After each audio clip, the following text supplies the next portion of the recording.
Panko bread ক্রাম দিয়ে কাকু fish ফিঙ্গারগুলোকে coating করছিল, আর আমি ভিডিও করছিলাম বলে কাকু অবাক হয়ে গেছিলো যে ছেলেটা হঠাৎ সব কিছুর ভিডিও কেন করছে।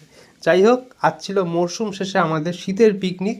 এটা একটি অফিসিয়াল পিকনিক ছিল, সপরিবার মিলে চলে গেছিলাম পিকনিক অ্যাটেন্ড করতে। এখানে দেখতেই পাচ্ছ ফিশ ফিঙ্গার, পকোড়া ভাজাভাজি হচ্ছে। এগুলো ছিল আমাদের সকালের স্ন্যাক্স আইটেম। সবার খুব খিদা পেয়ে গেছিলো, সবাই আমরা তাড়াহুড়ো করে খাবার নিচ্ছিলাম। পকোড়া আর ফিঙ্গার খুব টেস্টি হয়েছিল। তারপরে টাইটানিকের মতো দেখতে জাহাজে এসে গেছিলো কফি, এটা আসলে কফি মেশিন। খাওয়া দাওয়া শেষে এবার দুপুরের খাবার পালা। বেগুনি, স্যালাড সব ধুয়ে বেছে কেটে রাখছিল রাঁধুনিরা, তার মধ্যেই আমি ভিডিও করছিলাম। কিচেন খুব ব্যস্ত, কাকুরা একটু রাগারাগি করছিল।